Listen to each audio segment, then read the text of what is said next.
नहीं बोलेगा। कोई गलती हुई है तो वो कहेगा जी गलती होगी, मैंने बीड़ी पी ली या कोई देव पूज लिया या कोई अन्य गलती होगी, तो उसका समाधान दिया दाता ने कि आपका कनेक्शन कट गया, इसको पुनः सुचारू करवाइए, शुद्धिकरण मंत्र की करा ले और फिर से शुरू हो जा, आगे गलती ना करना।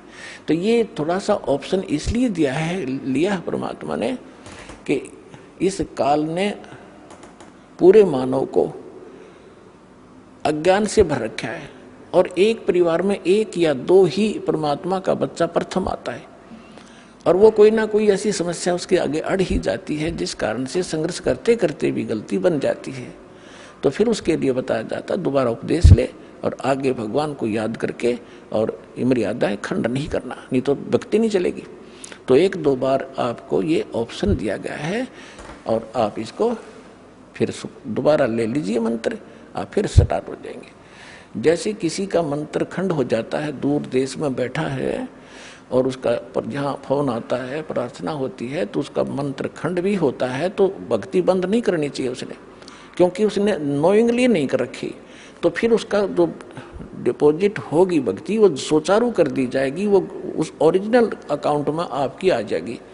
जैसे बैंक में कई बार पैसे डाल दिए जाते हैं, कोई नंबर अकाउंट का गलत हो जाता है, बाकी एड्रेस सही है, तो फिर जाकर उसको शुद्ध करा लिया जाता है और मूल अकाउंट में आ जाता है फिर वो। तो ऐसे आप कई एक भक्त कह रहा था जी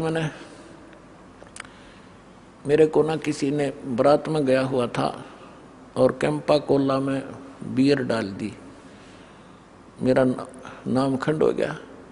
उसके घर वाले कह रहे थे जो फिर शराब पीने लग गया। फिर वो आया, जब उससे पूछा भाई ऐसी गलती क्यों करी, कहने लगा जी मेरे साथ ऐसे ऐसे धोखा हो गया। फिर मैंने सोचा टूटता गया पी ले छक्के कोई बात हुई है मूर्ख आदमी। अब जैसे किसी के पैर पे गलती से कोई पत्थर गिर गया और उंगली का चोट लाएगी तो सारे टांग ने तोड़ ले फिरते, टूटता गई है थोड़ी सी, है बिना अकल की बात तुम्हारी। तो उसको ऐसा नहीं करना चाहिए। वो खंड आपने किया नहीं, किसी कारण से हो गया तो वो खंड भी नहीं होता ऐसे। अगर किसी ने आपके साथ धोखा किया है तो आपका नाम खंडित नहीं हुआ। फिर भी शंका बनी है तो सुचारू करवा लीजिए, वो कोई दिक्कत नहीं।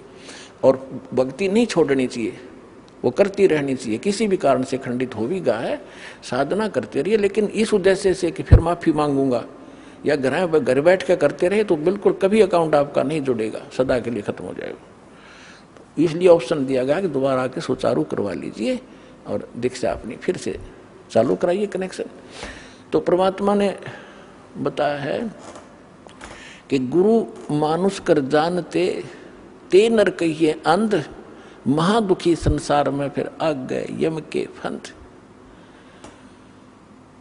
अब गुरु जी के सामने कैसे व्यवहार करें, कोई अभिमान शब्द नहीं मुख से निकले। जिन बातों से गुरु दुख पावे उन बातों को दूर भगावे। जिन बातों गुरु किन बातों से दुख पाओगा, आप कोई गलती कर रहे होगे या कोई मर्यादा भंग करते हो, हमारे अनुकूल नहीं चल रहे हो, तो गुरु जी दुखी होते हैं। इसलिए उन बातों को तुरंत त्याग देना चाहिए जिससे गुरु दुख हो। गुरु दुखी तो भगवान दुखी, और भगवान दुखी होगा तो काहे के भक्तम। तो यहाँ कहते हैं गुरु मानुष कर जानते ते नर कहिए अंध, होवे दुखी संसार में फिर आगे काल के फंद।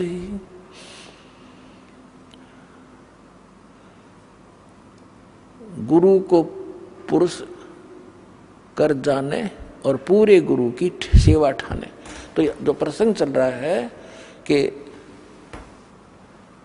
आप जी ने गुरु जी को परमात्मा मानना चाहिए, गुरु जी को एज ए गॉड ट्रीट करना चाहिए। क्योंकि जब आप यहाँ से शरीर छोड़कर जाओगे, जैसे आपको कथा सुनाते हैं कई बार कि अजाजील नाम के एक भगत थे, जैसा उनको गुरु मिला उसने अपने उस साधना की परिणाम यज्ञ ही किया उसने, और वो वहाँ जाकर उसकी परीक्षा हुई तो फेल हो गया।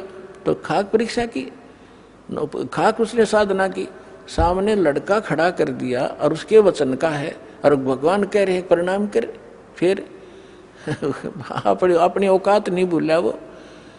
तो तुरंत अगर उसमें सच्चे ढंग से की होती तो वहाँ अकड़ मिलती ही नहीं, उसमें वो अभिमान ही नहीं मिलता, तुरंत कर देता। अपने बालक को, अपने बच्चे को हम कंधे बैठाते हैं, अपने बेटा बेटी को सिर पर बैठा लेते हैं, ऐसे कंधे बैठा कर उसके दोनों पैर पकड़ लेते, तो वहां क्या दिक्कत थी उस मूर्ख को? बिना ज्ञान के ऐसे मार खाता इंसान। तो पुण्यात्मा, जब आप यहां से शरीर छोड़कर चलोगे, ठीक आपकी साधना जो कर रखी है वो जैसे मूल कमल से चलोगे, और मूल कमल से चल के फिर आपका जो सब, क्योंकि मूल कमल फिर स्वाद चक्र, नाभि चक्र, हृदय कमल, कंठ कमल, फिर त्रिकुटी पर पहुंचोगे। तो यहां तक तो आपका अकाउंट क्लियर मिलेगा, लेकिन त्रिकुटी पर जाके